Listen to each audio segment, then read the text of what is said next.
Yo, welcome back to the channel, everybody. This is the Bucket Discussions podcast, where we like to go beyond a stat sheet, beyond a narrative, to bring you guys that real, authentic, fire sports conversation, man. It is your boy Jay Coop, man, back with another video. And in this video, I kind of just want to talk about some of the potential all-stars that we have coming up this NBA season, because as many of you guys already know, we have a lot of young talent in the league right now playing out of their mind and just going crazy, helping, carrying their teams to the end goal, which is the championship. You feel me? So a lot of the young players we're going to talk about today have been playing out of their mind, and so I feel like I should take the time to point some of these guys out and give them the respect and their props. So yeah, man, without any more waiting, man, let's get straight into this video. Hey,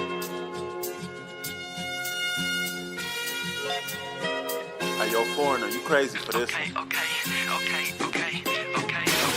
Yeah, that thing I'm jab riding when I'm left hooking. Fiends say they love me cause they know I keep that sack moving. Sad to say, but this the life that I have grew in. I had to hustle, skipping class, man, I was true in. I can flip some packs and teach you how to do it. This the real deal. Better watch your back cause people will kill. Kill Bill, kill switch on the Glock. Yeah, this the real.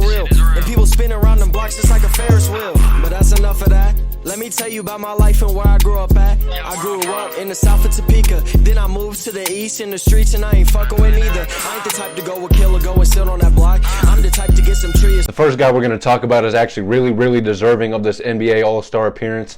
You could even argue that he could have possibly been an All-Star last year, and that is going to be Desmond Bane from the Memphis Grizzlies. Now, the Memphis Grizzlies are currently sitting at the 16th in the Western Conference right now at a record of 9-6, and they've honestly been doing their thing, and a big part of that has been Desmond Bane. You know what I'm saying? As great as Ja Morant is, Desmond Bane has been playing out of his mind. You know what I'm saying? There was like a 5 to 6 game stretch where he was averaging like 30 points. And he's been playing crazy, man. He's been shooting lights out, especially from the three-pointer. And honestly, that's kind of what I want to talk about, because Desmond Bane, man, he's averaging close to 25 points right now. He's averaging 24.7 to be exact. But, I mean, hey, man, let's go ahead and round it up for the man. And also his assists. He's averaging almost 5 assists this season as well, which I think has been really impressive. And also 9 rebounds for a guard. For a guard, that is really impressive, you know what I'm saying? Although that the Memphis Grizzlies don't really have that many big bodies, so Desmond Bane, as many of you guys already know, he's a pretty bulky guy, you feel me? So he can get into the paint and get those rebounds with ease, it feels like, you know what I'm saying? But the main thing I want to talk about when it comes to Desmond Bane is his efficiency. His efficiency has been through the roof, if we're being completely honest. He's shooting 45% from the three-point line, and he's shooting 46% from the field. In general, which I feel like has just been, the biggest X factor, or at least one of the biggest X factors for the Memphis Grizzlies. And unfortunately, that we did just hear, I want to say like a day or two ago, that Desmond Bane is possibly going to be out for about 2 to 3 weeks. I forgot the exact injury, but I know he's dealing with some type of injury. I forgot what it was. But yeah, man, Desmond Bane, he's really deserving of this award. And honestly, as lackluster as the West has been this year, I could see him, sneaking in there, not even really sneaking in there, because he's been playing, extreme high-level basketball. That's the point I'm trying to get to. Is usually we think of people like Klay Thompson or Paul George, which I still think Paul George has a great, chance to be an All-Star. But I'm just saying, like, with the way Desmond Bane has been playing for the Memphis Grizzlies, and then you take everything into consideration, they're 6th in the West. They have 9 wins so far. And, yeah, they've actually been one of the best defensive teams in the league so far. So, yeah, man, I feel like Desmond Bane being an all-star is just inevitable, man. So, now for this next player we're going to talk about, we're going to keep it in the Western Conference for right now. And we're going to be talking about someone who's been carrying, or helped carrying, this Portland Trail Blazers team to the #1 seed. And we're going to talk about Anthony Simons. Anthony Simons is currently averaging 22 points, 4.5 assists, and he's also averaging almost 3 rebounds a game on 42% shooting and 37% from the three. So, everything that I just said, man, I feel like that's the main reason Anthony Simons should be an all-star. They're the #1 seed in the Western Conference. He's averaging 22 points a game on 42% plus efficiency. So I just feel like, Anthony Simons, we've seen the kind of takeoff he was having last year, and I feel like this season, coming into the season, he just picked up right where he left off, you know what I'm saying? And the additions of Jerami Grant and bringing back Damian Lillard after, previously being injured last year, I just feel like this is the perfect team for Anthony Simons to build on and to learn on, you feel me? Because you have an all-star caliber point guard in Damian Lillard right there, and you're under his wing, just learning all the tiny things that he does to be, a winning player, an effective player. So I feel like everything that we're seeing from Anthony Simons this season just screams all-star. That's just my opinion though, but I just feel like when you're talking about the performance he's putting up first of all, and then we're going to talk about, you know, the efficiency. The efficiency, like I said, 42% from the field and 37 from the three, which could probably be a little bit higher, but you know, overall, this dude's like 22, 23, very, very young player, and I just feel like his ceiling is so damn high, and he's already an all-star caliber player in my opinion. So, yeah. Now, moving over to the Eastern Conference, man, I really, really am excited to talk about this player because, you know, as many of you guys know, or at least some of the people that watch this channel, I'm really, really big on Tyrese Halliburton, and the fact that he's finally getting his shine over here in Indiana. I feel like this is the best thing that could have happened to his career, if we're being honest. You know what I'm saying? So, yeah, man, as many of you guys already know, he's been playing out of his mind, so it's not like I have to sit here and talk about all his separate performances, but what we will do is talk about some of, you know, his numbers, his averages on the season, and just, you know, let that kind of determine if you think he should be an all-star or not, because personally I do. So, I mean, Tyrese, he's been playing out of his mind. Right now he's averaging almost 22 points a game. He's averaging almost 10 assists a game, and he's averaging 4.6 rebounds. But like I said with his Desmond Bane, that's not even the part that sticks out to me. The part that sticks out to me is the efficiency. Right now he's shooting 48% from the field, and he's also shooting 42% from the three-point line, which is something you love to see, you know what I'm saying? Because on the Sacramento Kings, that was one thing that was kind of flawed with the Tyrese, and also De'Aaron was the three-pointer. So the fact that he's hitting this consistently now, the league's in trouble, you know what I'm saying? Especially the fact that he's averaging almost 10 assists with the scoring he's doing. I just feel like in the Eastern Conference, man, I really don't see many other point guards doing what Tyrese Halliburton is doing. So that's why he's getting the all-star appearance for me. So, yeah, man. Now, for this next guy, man, we're going to go ahead and keep it in the Eastern Conference, and we're also going to be talking about the other Tyrese. You know what I'm saying? Because as many of you guys know, we have two great Tyreses in the league right now, and the other one is Tyrese Maxey for the Philadelphia 76ers. Man, he's been doing his thing for this Philadelphia 76ers team, you know what I'm saying? Especially with James Harden being out as well over these past, I want to say, 8-7 games, something like that. So Tyrese on the season, he's averaging 23 points a game, 4 assists. He's also averaging 3.5 rebounds a game, shooting 48% from the field and also 40% from the three. So I feel like, I mean, all that taken into consideration on top of what Joel Embiid has been doing. Currently, they are the 9th seed in the East, so they're obviously not doing too hot as a team. But when you're talking about individual performance, which is what an all-star appearance is, right? I mean, it's not based off what your team's doing. It's based off the numbers that you're putting up yourself. You know what I'm saying? So I feel like I said, I just gave you guys all the numbers that Tyrese is averaging right now. And, you know, I just feel like when you take a look at his numbers, I feel like there isn't many people performing, you know, to his level or even close to that in the Eastern Conference right now. You know what I'm saying? So I feel like for him being a guard, I feel like Tyrese Maxey has very, very great potential to be a first-time All-Star this season. So, yeah, man, shout out to Tyrese. Now, the next player I want to talk about may be a reach when we're talking about potentially being a first-time All-Star, just because this is his first year in the league. But when I take a look at his numbers and the performance he's been doing for that Orlando Magic team, I just can't help but not overlook what he's been doing, you feel me? Because Paolo has been playing out of his mind. He's averaging almost 24 points a game with 3.6 assists and 8 rebounds a game, shooting 46% from the field and also 25% from the three, which could be obviously a little bit better, right? But he is a rookie. So like I said, man, take all that into consideration. Him being his first year in the league, you know, and just breaking records that we haven't seen since like Michael Jordan was in the league. I just feel like, you know, I'm not saying he should be an all-star, but I feel like he should, you know, potentially be in the conversations to be an all-star. You know what I'm saying? And I feel like that's really impressive considering that he is a first-year player doing this for a team like the Orlando Magic. You know what I'm saying? When you're out there watching, you know, Paolo play, it feels like he's a veteran that's been in the league for multiple years already. You know what I'm saying? Like, he looks like someone that's been in the league 6-7 years, has been doing this on a nightly basis, dropping 24 to 26 points a game for the team. I just feel like Paolo has a great chance to be a first-time All-Star. And I feel like I said, bro, that's really, really impressive considering that he is a first-year player. So, yeah. Right now, the Utah Jazz are currently 3rd in the Western Conference, which is kind of crazy considering a lot of people, including myself, actually didn't even really have these guys in contention at all. I had them, I want to say, like the 14th or 15th seed before the season started. So to see them, you know, come out and be 3rd in the Western Conference about 3 weeks into the NBA season is just kind of crazy.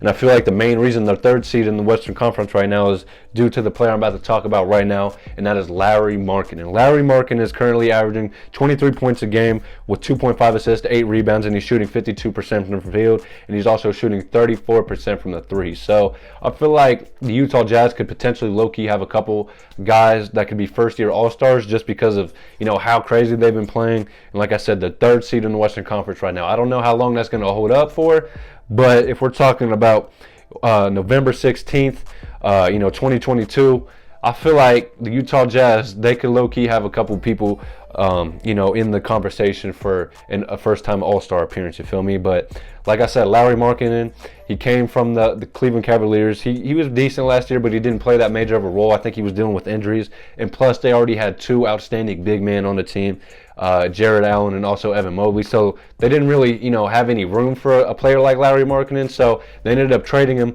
to the Utah Jazz, you know what I'm saying? And, hey, man, this is the perfect position he could have been in because right now he's flourishing. And he legit has a legit chance to be a first-time All-Star this year. And I really, really do think he actually might end up being a first-time All-Star this year just for that reason alone. Like I said, the Utah Jazz, they got off to a very, very hot start.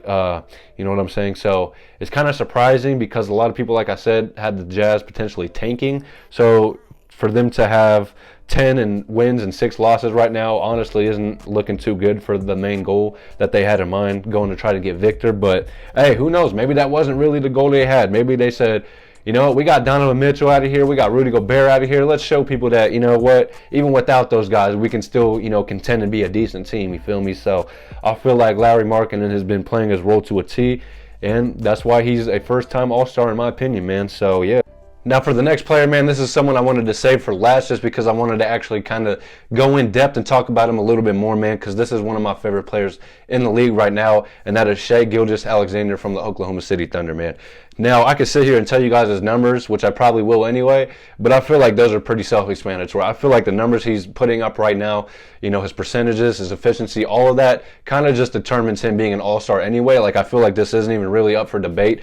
Shai Gilgeous-Alexander is currently averaging 30 points a game. 30 points a game, which there's only 8 players in the league right now currently doing that, and Shai's one of them. He's also averaging 5.5 assists, and he's averaging 4 rebounds, but he's also shooting 52% from the field and 37% from 3 now. Now, the efficiency is something I really want to talk about because when you're averaging 30 points on 52% efficiency, now that is just crazy, you know what I'm saying? And he's also one of the only players in the league right now averaging 30-plus points without shooting more than 3 threes a game, which is also very impressive. Because, as we know, the league is a three-point shooting league right now. That's what a lot of teams, ride with. They ride and die with. You guys have heard the saying, you're going to live by the 3, you're going to die by the 3. You feel me? So, Shai, he doesn't have to do that. He can hit him, but he doesn't have to. You feel me? Like I said, he's shooting 37% from the 3. But I feel like with a player like Shai, he's so sound. He can get into the paint. He can make the right play, the right read at any time. And I feel like that's when he's most dangerous, is when he gets inside the paint, he gets off that 1 foot, and he makes that jump. Because after that one jump off that 1 foot, he can either lay it up himself, do a floater, or he can pass it out someone to the three-point line and get an easy bucket out there on the perimeter, you feel me? So I feel like there's just so many things that contribute to Shai being so successful as an individual talent that I just feel like it's almost inevitable. And I feel like this is just him being an all-star is inevitable, you feel me? Like the past 2-3 years, I said like, bro, he definitely has all-star potential, you feel me? And I feel like he couldn't have been put into any more of a perfect situation with the Los Angeles Clippers, because you guys got to remember his first year with the Clippers, man. That's when we went to the playoffs. I believe we took the Golden State Warriors to 6 games, a healthy Golden State Warriors to 6 games with Kevin Durant, all of that. So I feel like that right there, his first year was just, a great amount of experience. And then after that, going to Oklahoma City, you're not playing that first year with Chris Paul, but then the year after, you have someone like Chris Paul come in, and now he's your mentor. You're under his wing learning shit, you feel me? So I just feel like Shai, he's just had such a, an amazing career. I feel like there's a lot of young talent or a lot of young players in the league right now that would like to have the path that he had to get where he's at now, just because, like I said, he's had great veterans ahead of him, you know, teaching him the right things to do and stuff. And I just feel like Shai's just such a sound player. He's one of my favorite players in the league. He's a humble guy. He's super entertaining to watch, and I feel like he just makes everyone else around him better, you feel me? So I feel like Shai, if there's any player on this list that's a lock to be a first-time All-Star, I would definitely say Shai at number 1. And then for the number 2, I would probably go Desmond Bane. And then if I had to choose a number 3 for, you know, an All-Star lock, I would say Tyrese Halliburton, man, just because I feel like point guards in the Eastern Conference really have not been, you know, doing what they're supposed to. And I just feel like Tyrese, the numbers he's putting up, shooting 40% from the 3, 40+% from the field, which is almost 50%. It's just crazy, you feel me? So I feel like those 3 guys, if there's anyone on this list that I made, I feel like those guys have the best chance of being an All-Star lock and, you know, potentially being first-time All-Stars in their career, which would be really, really exciting for these guys, and which would be really, really exciting for the rest of the league, because I really like seeing new up-and-coming talent, you know what I'm saying? I don't like seeing the same guys do the same, which is cool, seeing the same, you know, seeing Curry, Kevin Durant do the same thing every year, but I also like to see new and upcoming talent you take over, you know what I'm saying? Because at the end of the day, Father's Time is going to take over, and some of these guys are dads and they have life they have to get back to, you feel me? So we need new young talent, and I feel like Shai is definitely one of those guys. So yeah, man. But that pretty much wraps up this first-time All-Star video. If you guys liked this video, found it useful, informational in any type of way, man, make sure to hit it with the like button. It really does help us over here at Bucket Discussions, man, because like I always say, we're trying to build our own little basketball community, and we really can't do that without you guys. So yeah, man, we really, really appreciate that. And if you are new around here, man, make sure to hit that subscribe button, because we're always dropping you know, weekly basketball content. My guy Taj is doing reactions. I'm doing the little basketball sit-down, breakdown videos, you know what I'm saying? And we also have a basketball podcast that drops every other week. So make sure to stay tuned, man. Make sure to keep enjoying the game of basketball. And until next time, man, keep Bucket Discussing. In the jungle like I'm Conan, count up with both hands. Switch the flow like it was broken. I'm on the road, man, making plays just like DeRozan. I shoot my shot, and that shit wetter than the ocean. I brag a lot, but with the wind and come the boasting. I made a lot from them apartments that I sold, and he didn't make it up to college. So them streets where he enrolled in. I know I'm a scholar from the moments that I was exposed in.